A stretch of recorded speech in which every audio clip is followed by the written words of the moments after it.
Hey everyone, Phil Conroy hopping back out on here again. And here we are moving along in April, today being the 22nd day, I think, right? If I look at the calendar right, the 23rd day. 23rd day. We did go 23 days straight, and between the Easter holiday and a number of other events going on, had a little bit of an interruption, but we're continuing through the month. I know it was really like a trifecta this weekend.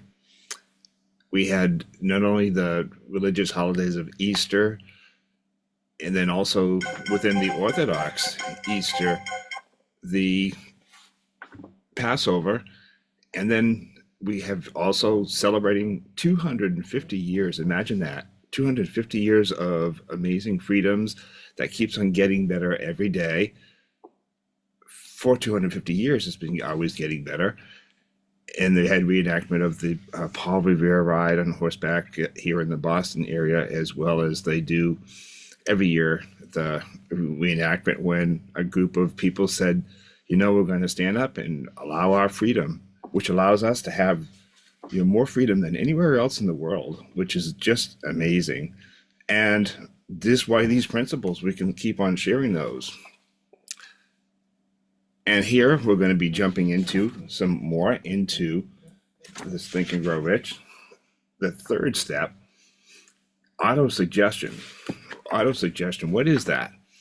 It's really a fancy word for a conversation from yourself to yourself.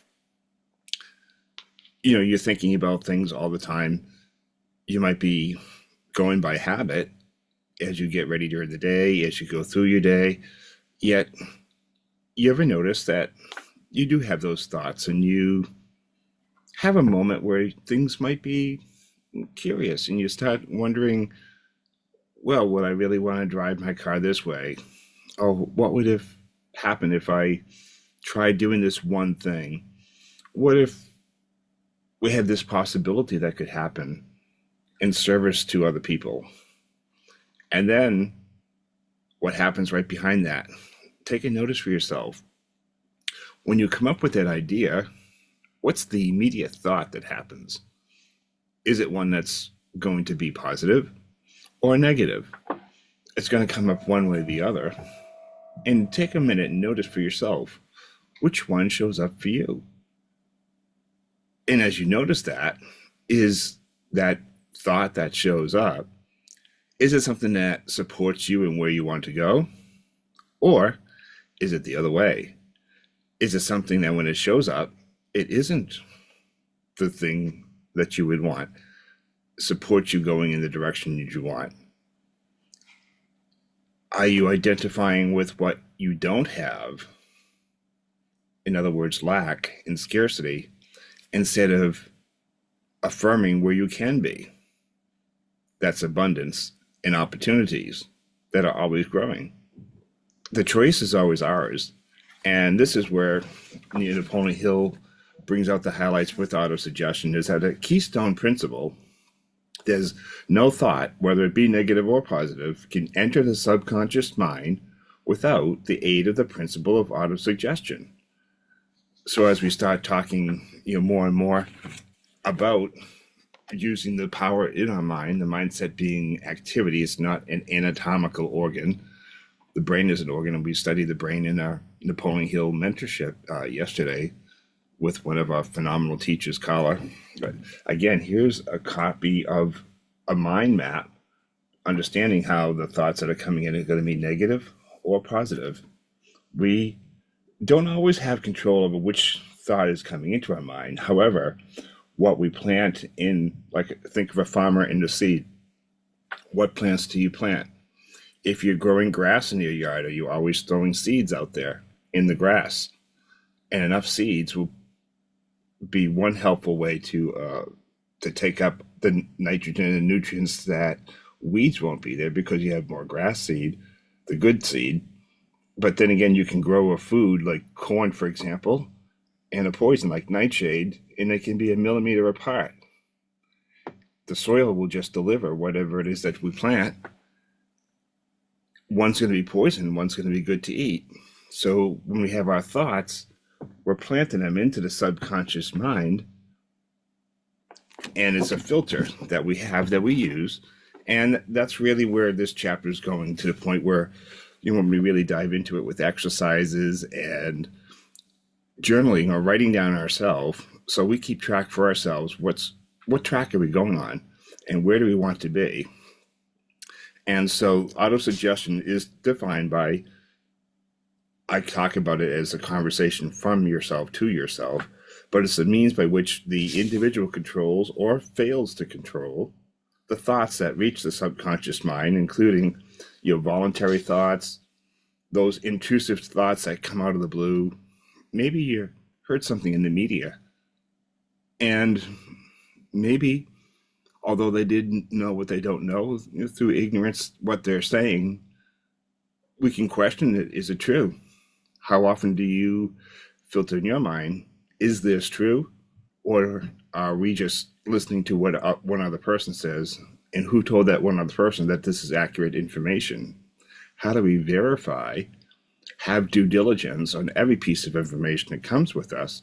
So this way we can be calm, we can be grounded, we can be open-minded and not closed-minded. We can actually take the time to spend time with people who think differently.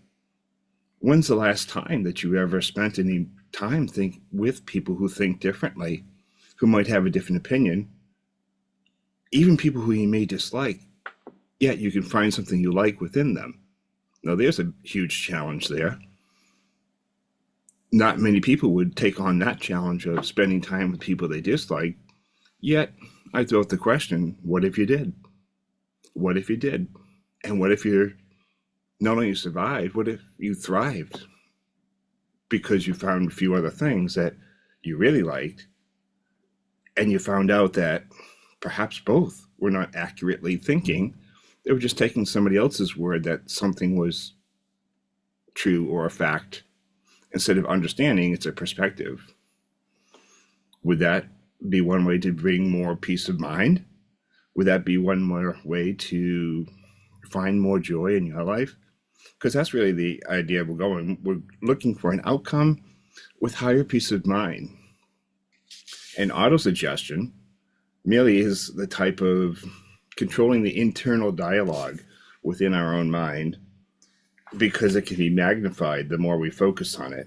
And that's one of the things we have to do is safeguarding in the subconscious mind just what we allow to come into it. You see, this is how advertising works. We hear messages all the time.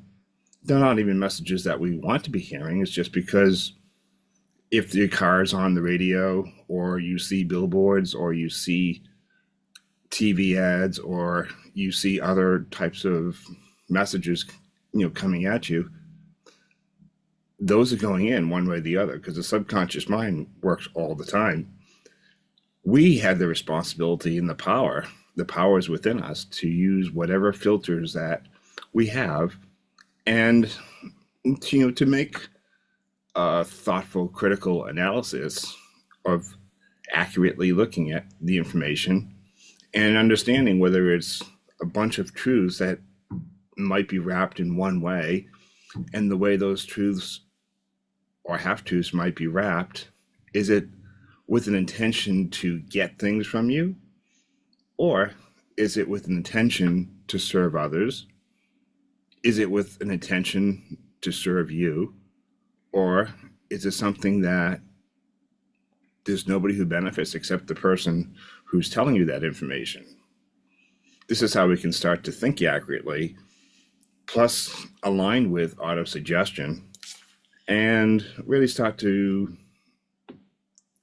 control that inner dialogue. So this way we're really tapping into the power. So this is another principle that we'll be stacking them all together. This is where concentration, the use of one of the powerful intellectual muscles, is the will. And Napoleon Hill had said, the will to the human is like what carbon is to steel. Carbon gives steel that's durability, that strength, and the will, the power for us to focus, to keep using our imagination, keep that image in front of us, keep that ideal, we'll go back to our definite purpose and what is that destination, that goal we're going, and we can stay focused and emotionally connected to the goals already achieved. We stay connected to where the goals already achieved. Now we start making some progress, and it's really just one step at a time, being 1% better than where we were yesterday. And that's all we have to do. We don't have to be better than other people. Other people don't have to be better than us, because there's not. If you shift a perspective of no competition and the perspective of being unique, tapping into your superpowers, and as a group I might be spending some time with in the Blue Ocean Tour, how do we figure out ways where everybody's trying to look at what other people are doing and trying to compare themselves, instead of no need to compare to others, knowing who you are, what you are, and what in service that you render others. These are where the principles start being applied, because knowledge is nothing. Knowledge just sits there. It's like having a gallon of water that you can use and drink, be nourished during the day. It just sits there. Water just sitting there, doesn't do anything. Once we drink it, we take a great sip of water and it nourishes us. It nourishes when we receive rain. April showers are bringing May flowers. And thoughts are like that. Thoughts are like seeds. We can grow flowers or we can grow weeds. The choice is ours. What are we going to nurture together? So really the idea of taking this concept of auto-suggestion, an action item would be to write on a sheet of paper your written statement of what it is that you want, and then start talking about you as the person who's already achieved it. How does that person show up?